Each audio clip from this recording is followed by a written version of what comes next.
Hello students, now we have to start the chapter that is climate. Okay, तो climate में अभी तक हमने पढ़ा mechanism of monsoon कि monsoon किस तरह से इंडिया में आता है. Okay, monsoon इंडिया में आता है इसके तो हमने 5 पॉइंट्स देखे, लेकिन ये monsoon कभी कम और कभी ज़्यादा क्यों होता है ना. कभी बहुत डिले हो जाता है, कभी टाइमली आता है, तो ऐसा क्यों है. ठीक है, तो ये मॉनसून के इस नेचर को, इंडिया के मॉनसून के नेचर को सदर्न ओशियन थोड़ा सा कंट्रोल करता है. ठीक है, तो आज हम पढ़ेंगे अबाउट द सदर्न ओसिलेशन.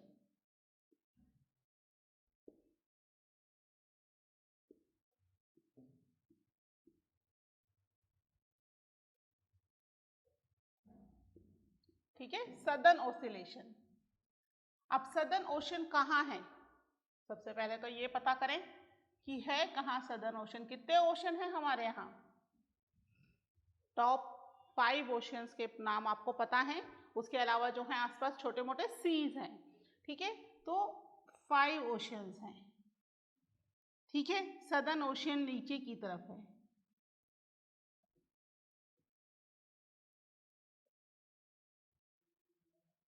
है ना. और इंडिया कहाँ है,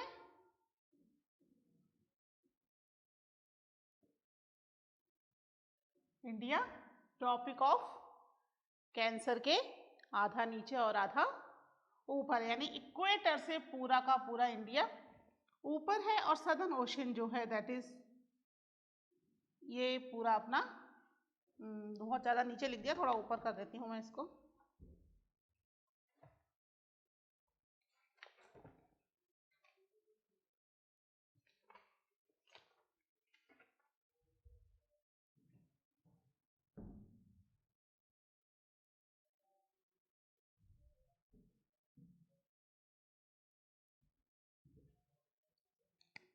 ठीक है, यहाँ से ये है ट्रॉपिक ऑफ कैप्रिकॉन, है ना. ये है आर्कटिक सर्किल. ओके,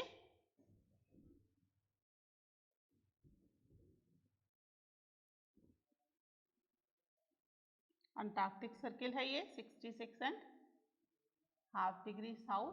ठीक है, ऊपर की जरूरत नहीं है हमें, हमें नीचे ही पता करना है कहाँ पर क्या है. ठीक है, तो यहाँ पर जो है अफ्रीका जो है वो पूरे तीनों के तीनों लैटिट्यूड्स को कवर कर लेता है. ऑस्ट्रेलिया जो है दैट इज कुछ इस तरीके से नीचे की तरफ है, यहाँ मेडागास्कर है. इंडिया जो है वो ये पूरा का पूरा पार्ट है, इसमें यहाँ पर इंडिया है ना. और यहाँ पर क्या है that is part of north America and south America. ये हमारे कॉन्टिनेंट है. नीचे की तरफ क्या है, अंटार्कटिका है. ठीक है, तो सदर्न ओशियन.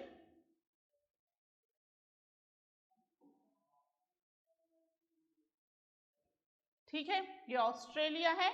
अब अगर अर्थ कैसी है, इट्स गोल राउंड, है ना. यानी ऑस्ट्रेलिया के बाद अगर हम इधर की तरफ आगे जाएंगे तो क्या आ जाएगा, हम यहाँ पहुंच जाएंगे अमेरिका, है ना. ये बनाते इसलिए हैं क्योंकि इस तरीके से क्यों बना रहे हैं, क्योंकि क्या ये फिक्स किया हुआ है कि भाई ईस्ट में ये कंट्रीज हैं और वेस्ट में ये कंट्रीज हैं. जबकि अर्थ पर ऐसा कोई डिमार्केशन है नहीं कि ये कंट्रीज ईस्ट में है या वेस्ट में है. ये तो ह्यूमन बीइंग ने अपने आप से ही डिसाइड किया हुआ है ना, कि ये नॉर्थ है, ये साउथ है and this part is east, और ईस्ट में ये कंट्रीज हैं. ये हम लोगों ने डिसाइड किया हुआ है. तो इसलिए हम इस तरीके से बनाते हैं कि ईस्ट की कंट्रीज इधर ईस्ट में आ जाएं, है ना. पता है ना, this side is east, this side is west, this side is north and this side is south. ठीक है, तो ये जो है ये अर्थ राउंड होने की वजह से इधर से अगर हम आगे जाएंगे तो अमेरिका आ जाएगा, अगर हम अर्थ को पूरा राउंड देखते हैं तो, है ना. तो अब यहाँ पे जो सदर्न ओशियन है वो नीचे वाले पूरे पार्ट में ब्लो हो रहा है southern ocean?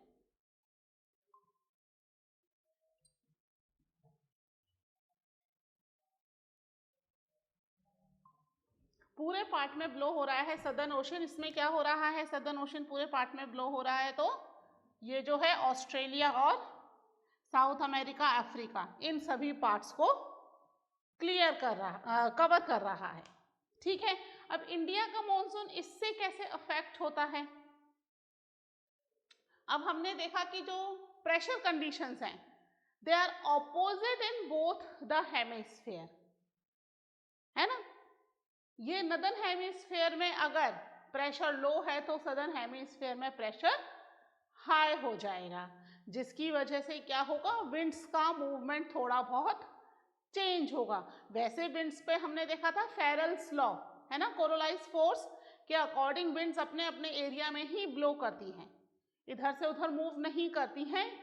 But pressure condition की वजह से इन विंड्स का मूवमेंट थोड़ा बहुत चेंज होता रहता है। ठीक है, तो यहाँ पर जो है इधर की तरफ हम कर देते हैं ऑस्ट्रेलिया ड्रॉ। ठीक है, ये ऑस्ट्रेलिया है और ये साउथ अमेरिका। अब जो मूवमेंट हो रहा है, मैंने ऑस्ट्रेलिया यहाँ पे क्यों ड्रॉ किया है? क्योंकि यहाँ से ऐसे मूवमेंट कैसे मैं आपको शो करूंगी, है ना, इसलिए मैंने इस ऑस्ट्रेलिया को इधर की तरफ ड्रॉ किया है। ये जो ऑस्ट्रेलिया है ये मूव होकर के यहाँ आ गया है ना। अर्थ राउंड है, समझ में आ रहा है ना बात कि मैडम ने यहाँ क्यों ड्रॉ किया हुआ है, क्या रीजन है इसको यहाँ पे ड्रॉ करने के पीछे, है ना। तो ये ऑस्ट्रेलिया है and this is south America.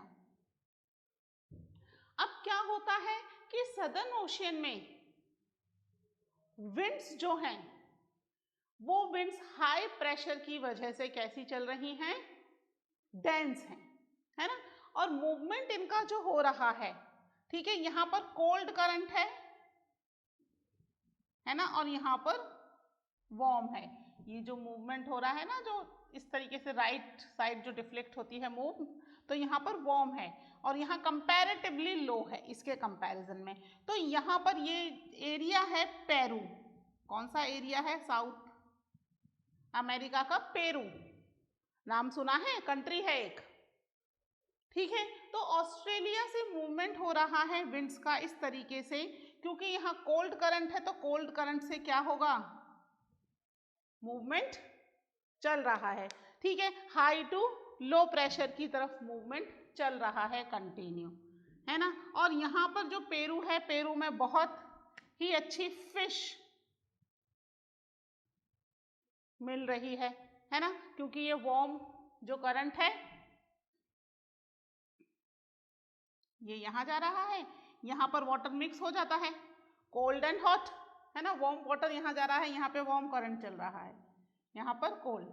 लेकिन क्या होता है, पूरे टाइम इस तरह का मूवमेंट चल रहा है, कोई दिक्कत नहीं है ना, पूरे साल ये मूवमेंट चल रहा है, जिससे कि क्या हो रहा है, इजीली पेरू वालों को बहुत अच्छी फिश मिल रही है हर साल, है ना। बहुत तेजी से ये करंट ऊपर आता है, तेजी से पानी उछालता है, कहते हैं अपवेलिंग उसको, उसके साथ ही बहुत सारी फिश उन्हें मिल जाती है ना। लेकिन 2 से 5 साल के अंदर ये मूवमेंट चेंज हो जाता है अपने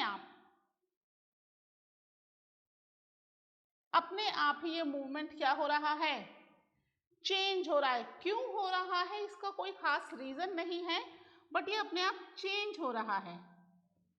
ठीक है, जो मूवमेंट यू चल रहा था इजी गोइंग, है ना, ये मूवमेंट रिवर्स हो जाता है। ठीक है, नीचे की तरफ ठंडा है ना, तो कोल्ड से इधर की तरफ चल रहा है, ऊपर आके थोड़ी वार्म हो जाती है तो इधर चल रहा है, तो ये मूवमेंट कंटिन्यू इस तरीके से चल रहा था। 2 से 5 साल के अंदर, बिटवीन 2 to 5 years, ये मूवमेंट रिवर्स हो गया, चेंज हो गया। ठीक है, इसका कोई रीजन बुक में भी नहीं दे रखा है, ऐसा जियोलॉजिस्ट पता कर रहे हैं क्यों हो रहा है, अपने आप चेंज हो रहा है, रीजन होना चाहिए, हर चीज का कोई ना कोई रीजन है। तो ये मूवमेंट क्या हुआ, ऐसे ना ब्लो होकर के क्या हो रहा है, उल्टा ब्लो होना शुरू हो गया, है ना। ये जो थी यहाँ पर आ रही हैं गर्म हवाएं, और इससे यहाँ पर क्या हो रहा है, जो फिश हैं वो बहुत ज्यादा गर्म हवाओं की वजह से, यहाँ पे वार्म करंट है ना, तो ये जो वार्म करंट है, पहले कोल्ड करंट ब्लो होकर के आ रहा था, लेकिन अब वार्म करंट इधर से ब्लो होकर के आ रहा है। यहाँ पर जो फिश हैं, ये फिश इधर की तरफ, due to that warm current water एकदम हॉट हो गया, और वो फिश यहाँ पर खत्म होने लग गई, मरने लग गई। तो जो पानी आ रहा था पहले फिश लेकर के खूब सारी अच्छी अच्छी, वो पानी अब मरी हुई फिश ला रहा है जो किसी काम की नहीं है ना। तो अब यहाँ पर इनके लिए ये प्रॉब्लमेटिक हो गया कि क्या हो रहा है। इसको सबसे पहले पेरू के फिशरमैन ने आइडेंटिफाई किया कि भाई अच्छा खासा चलता रहता है, बीच में 2 से 5 साल के बीच में क्या हो जाता है, क्यों हमारे जो अच्छी खासी फिशेज आ रही थी वो अचानक से खत्म हो जाती है, मरने लग जाती है।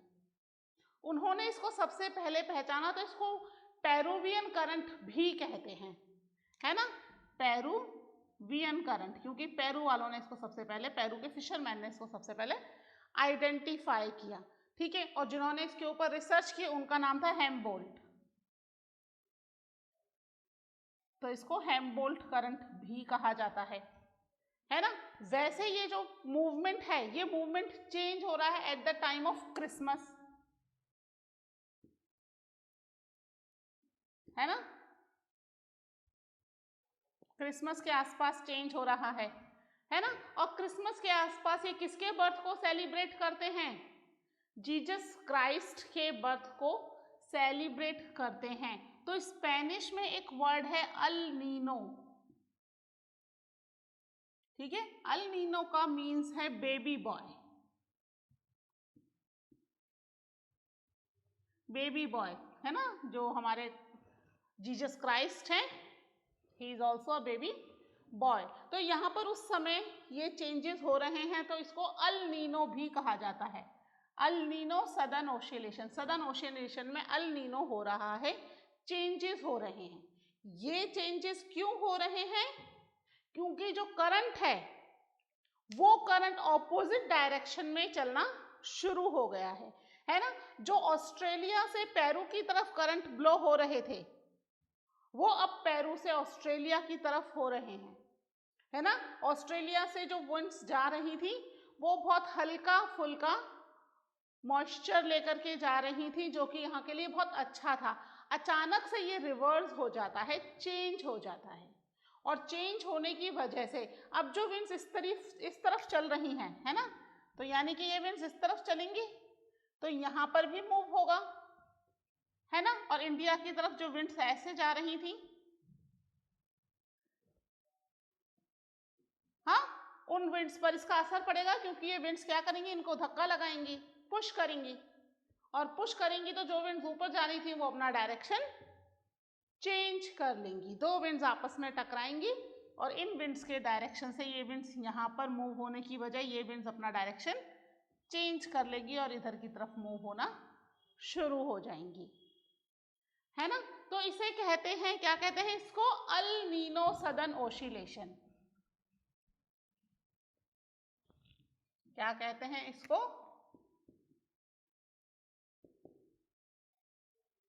El Nino southern oscillation.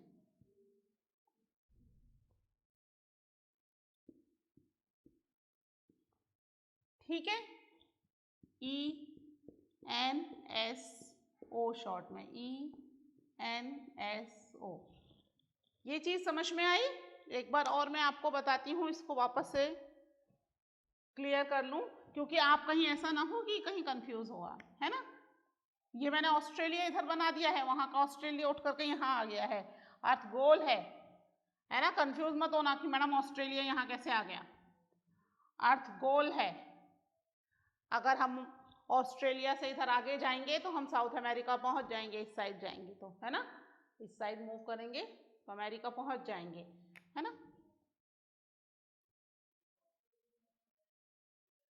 यहाँ पर है पेरू, और ये हमने ये जो ऑस्ट्रेलिया है उसको उठा के हमने यहाँ रख दिया है। ठीक है, जो मूवमेंट हो रहा है, मूवमेंट कैसा हो रहा है, वार्म करंट और कोल्ड करंट चलते हैं। ठीक है, आपको पता है ना ओशन में दो तरह के करंट हैं, वार्म करंट, कहाँ चलेगा वार्म करंट, जहां टेम्परेचर हाई है वहां, और कोल्ड करंट जहां टेम्परेचर लो होगा, है ना। तो ये जो मूवमेंट हो रहा है, ये मूवमेंट हो रहा है इस तरीके से, यहां से जो वार्म हवाएं हैं वो पेरू की तरफ चल रही हैं। ठीक है, यहाँ पर आकर के ठंडी हो जाती हैं और इनका मूवमेंट होना शुरू हो जाता है अपने आप। यहाँ पर कोल्ड है, ठंडा है, और ये थोड़ा सा क्योंकि अपवर्ड साइड में है तो यहाँ पर वार्म है ना। तो यहाँ पर वार्म करंट है और यहाँ पर कोल्ड करंट है। ये मूवमेंट साल भर ऐसा चलता है और बहुत अच्छी खुशहाली देता है। ये करंट अचानक से रिवर्स हो जाता है, जो इसकी तरफ चलना चाहिए था वो मूव होकर के क्या हो रहा है, इधर की तरफ चलना शुरू हो गया, है ना। अपना मूवमेंट इसने चेंज कर लिया। ये चेंज मूवमेंट की वजह से पूरा का पूरा जो मॉनसून है इसमें चेंज आना शुरू हो जाता है। इंडिया के लिए जो विंड्स ऐसे मूव करके इंडिया की तरफ जा रही थी, हमने देखा ना, इंडिया में यहाँ पर लो प्रेशर रहता है ड्यूरिंग द समर और यहाँ हाई प्रेशर है। तो जो विंड्स मूव करके ऊपर की तरफ जा रही थी, उन विंड्स को ये वाली विंड्स मूवमेंट में प्रॉब्लम करती हैं, उन्हें पुश करना शुरू कर देती है। उस पुश की वजह से वो जो विंड्स इंडिया की तरफ आ रही थी, वो विंड्स इंडिया की तरफ ना आकर के क्या हो रहा है, उनका मूवमेंट चेंज हो रहा है। और ये कब होगा इसका कोई प्रिडिक्शन नहीं है कि भाई इस साल होगा, 2 साल के बाद कंटिन्यू होगा, कि 5 साल के बाद होगा, कि 7 साल के बाद। 2 से 5 साल के बीच में कभी भी हो जाता है। क्रिसमस के आसपास ये करंट का मूवमेंट चेंज होता है ना। तो इसको स्पेनिश वर्ड दिया गया है अल नीनो। अल नीनो का क्या मतलब है, बेबी बॉय, स्पेनिश वर्ड है ये। ठीक है, this is Spanish word, baby boy, है ना। तो यहाँ पर ये मूवमेंट हो रहा है, इस मूवमेंट में लगभग 9 मंथ लग जाते हैं, इसलिए भी कह रहे हैं कि बेबी बॉय का बर्थ हो रहा है ना। 9 मंथ बाद इस तरह का मूवमेंट हो रहा है, क्रिसमस के आसपास है। तो अल नीनो इसको, ये जो मूवमेंट है ये अच्छा नहीं है, डिस्ट्रक्टिव है। इससे पेरू के अंदर जो फिशेज आ रही थी वो फिशेज नहीं आ रही हैं, मरी हुई आ रही हैं। तो इंडिया में जो मॉनसून टाइम पर आ रहा था, अच्छी रेनफॉल हो रही थी, वो भी क्या हुआ, चेंज हो गया। वो भी मानसून टाइम पर नहीं आ रहा है, मॉनसून में भी चेंज आ गया, आइदर इट इज डिले, और अगर इंडिया में टाइम पर आ भी जाता है तो मॉइस्चर कम होगा, क्योंकि बहुत सारी विंड्स इस विंड्स के साथ मूव कर जाएंगी। क्रिसमस से चेंज होना शुरू होता है, मॉनसून सीजन तक आते आते पूरी तरीके से ये जो है मूवमेंट चलता रहता है। वापस क्रिसमस पे फिर मूवमेंट चेंज होता है और सही हो जाता है। ठीक है, एक बार ही होता है, कंटिन्यू साल भर, 1 साल रहता है, 1 साल के बाद अगले साल वापस ठीक हो जाता है। ठीक है, अगले साल जब ठीक होता है तो इसको कहते हैं ला नीना। ला नीना मतलब ये भी स्पेनिश वर्ड है, बेबी गर्ल, है ना। स्पेनिश में माना जाता है गर्ल्स जो हैं वो प्रॉस्पेरिटी लाती हैं, है ना। तो ये जो चेंज होगा तो वापस पेरू में क्या आना शुरू हो जाएगा, फिशेज आनी शुरू हो जाएंगी, वापस से सब चीजें अच्छी होने शुरू हो जाएंगी, है ना। तो इसलिए इसको नाम दिया है ला नीना, कि मूवमेंट चेंज हो गया, वापस से सही हो गया सब कुछ। ला नीना 1 से 1.5 साल तक का समय लग जाता है ना। 9 मंथ में ये चेंजेस होते हैं, अल नीनो आता है, फिर अगले 9 मंथ में वापस चेंजेस होते हैं, ला नीना आ जाता है। ठीक है, बोथ आर स्पेनिश वर्ड, ला नीना भी स्पेनिश वर्ड है और अल नीनो भी स्पेनिश वर्ड है। ठीक है, तो ये मूवमेंट वापस से चेंज हो जाता है अगले 9-10 महीने के अंदर, और वापस से पेरू के अंदर वही सब चीजें जो पहले हो रही थी वो होनी शुरू हो जाती हैं। तो इसको क्या कहते हैं, पेरुवियन करंट या हम्बोल्ट करंट, और इसका साइंटिफिक नेम तो दे ही रखा है, क्या है, that is El Nino southern oscillation, है ना, डिस्ट्रक्टिव है ये। इसको क्या कहते हैं, पेरुवियन करंट या फिर हम्बोल्ट करंट। ठीक है, ये जो मूवमेंट चेंज होता है, ठीक है, और इसका साइंटिफिक नेम आपको पता ही है, बुक में दे रखा है। समझ में आ गई ये बात। तो यहाँ पर सदर्न ओशियन में जो मूवमेंट हो रहा है, चेंजेस हो रहे हैं, उसकी वजह से इंडिया का मॉनसून भी अफेक्ट हो रहा है। यहाँ पर आइदर मॉनसून कम डिले और वेरी लिटिल मॉनसून। ठीक है, ये चीज समझ में आ गई। ओके, आप इसको अपने हिसाब से अपने पास ड्रॉ कर लीजिएगा जिससे कि आपको पता रहे। ठीक है, इसको रब कर रही हूं बच्चों। नहीं समझ में आ रहा है तो आप एक बार और वीडियो को रिमाइंड करके देख लीजिएगा, है ना। ये वाला टॉपिक थोड़ा सा टफ है, इसीलिए मैंने आपको बहुत ही इजी लैंग्वेज में समझाया है।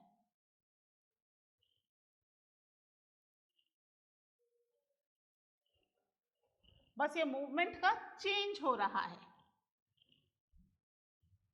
है ना।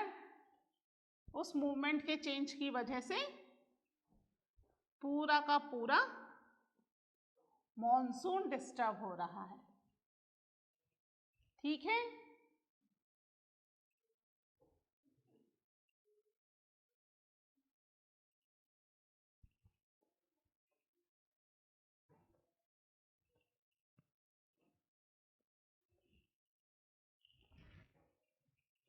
अब हमारा जो नेक्स्ट टॉपिक है वो हम शुरू करेंगे, that is the onset of the monsoon.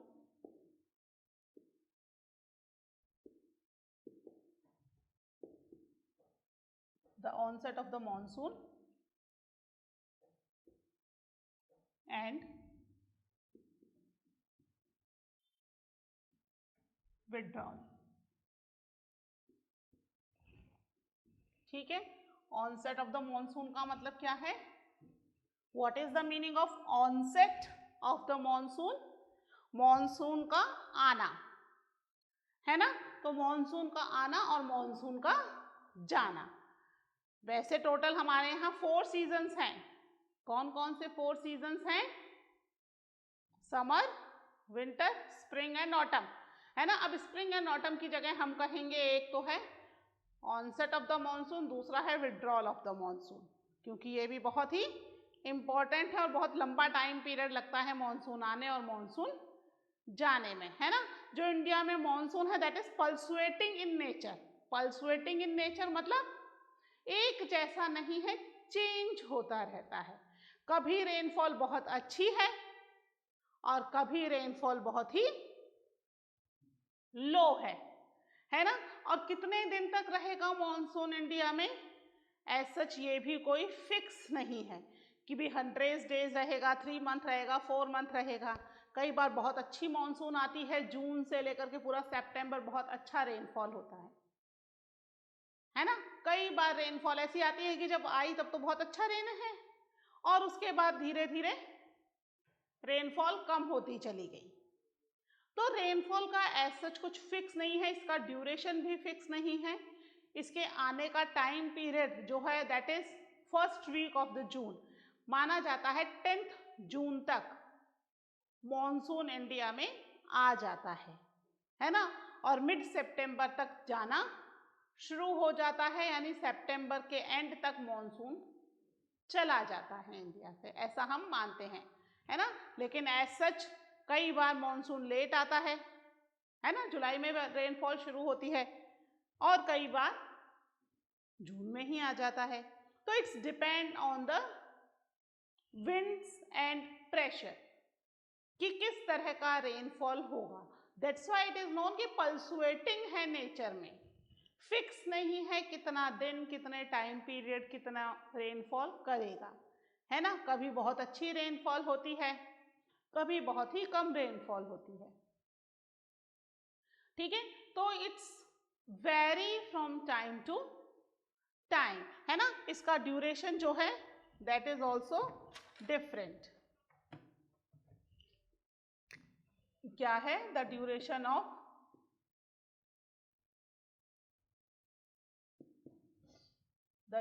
Of monsoon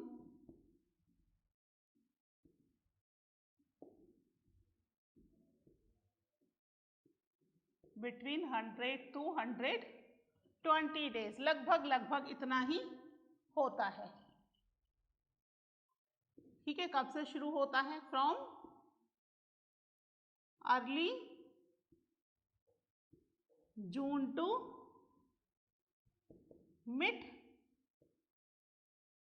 सितंबर, है ना। कब शुरू हो रहा है? अर्ली जून, जून के शुरू में ही शुरू हो जाता है और सितंबर तक खत्म होना शुरू हो जाता है। तो लगभग 100 to 120 डेज जो है इसका टाइम पीरियड रहता है। ओके, जब मॉनसून आने वाला होता है उस समय क्या होता है? उस समय बहुत ही अच्छी रेनफॉल होनी शुरू हो जाती है। प्री मॉनसून शॉवर कहते हैं ना, बहुत अच्छी रेनफॉल शुरू हो जाती है होनी, है ना। कंटिन्यूस रेनफॉल होती है कुछ टाइम के लिए, जिसको हम कहते हैं बर्स्ट ऑफ द मॉनसून। बादल फट गए, ऐसा बोलते हैं ना घर वाले कि कंटिन्यू रेनफॉल हो रही है, बादल फट गए लगता है। और कंटिन्यू इसीलिए रेनफॉल होती जा रही है, लगभग 2-3 दिन तक कंटिन्यू रेनफॉल होती है। थोड़ा थोड़ा बीच में गैप आता है, कंटिन्यू से मत समझना कि मैम कंटिन्यू लगातार होती चली जा रही, रुक नहीं रही, बीच में गैप आता है थोड़ा बहुत, लेकिन ऑलमोस्ट 3-4 डेज तक लगातार बारिश हो रही है, जिसको हम कहते हैं बर्स्ट ऑफ द मॉनसून, या कह सकते हैं प्री मॉनसून शॉवर, है ना, कि मॉनसून आने से पहले की शॉवर की भी बता रही है। मॉनसून आ गया, इसने हमें इंफॉर्मेशन दे दी मॉनसून के आने की, तो that is known as the burst of the monsoon also. ठीक है, क्या है? Around the time of its arrival,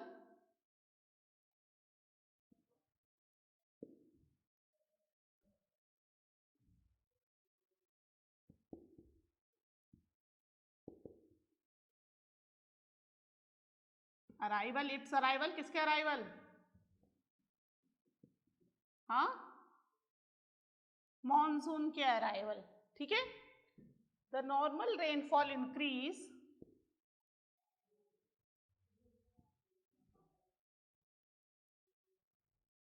ठीक है, जो नॉर्मल रेनफॉल हो रही थी कुछ दिनों के लिए, वो अचानक से क्या हो जाती है? इंक्रीज हो जाती है suddenly, and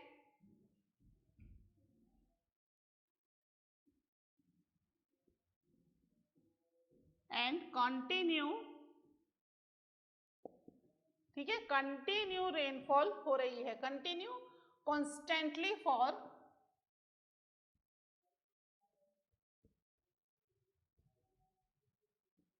several days. Several means 3-4 days, ज्यादा नहीं, है ना, कि कहीं ऐसा आपको लगे कि भाई सेवरल डेज तो कितने दिन है मैम, लगभग कभी 2 दिन कंटिन्यू होती है, कभी 3 दिन, some time it's 4 days.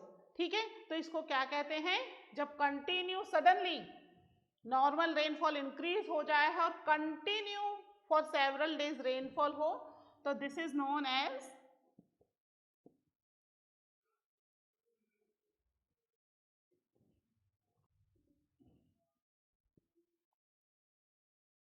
burst of the monsoon। Okay, monsoon burst होना और साथ में ही एंड डिस्टिंग्विश बाय द, किस नाम से और जाना जाता है इसको? Pre monsoon shower.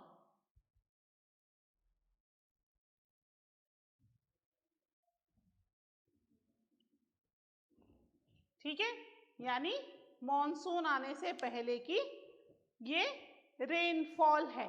ठीक है, अब इंडिया में जो रेनफॉल है वो 2 तरफ से आती है, एक तरफ बे ऑफ बंगाल है and next side is Arabian sea. दोनों तरफ से रेनफॉल इंडिया में एंटर हो रही है और इंडिया के अंदर रेनफॉल कर रही है। ठीक है, तो इस तरीके से 2 ब्रांचेस से इंडिया में रेनफॉल आती है। तो अभी तो आप इतना ही नोट कर लीजिए, ठीक है। इसके बाद हम इसमें पढ़ेंगे कि दोनों ब्रांचेस से रेनफॉल आ तो रही है ना, लेकिन अब ये दोनों साइड से आने के बाद आगे कहाँ जा रही है, ठीक है, किस तरीके से इसका मूवमेंट हो रहा है, that we will study in the next lecture. Okay, till then take care, bye.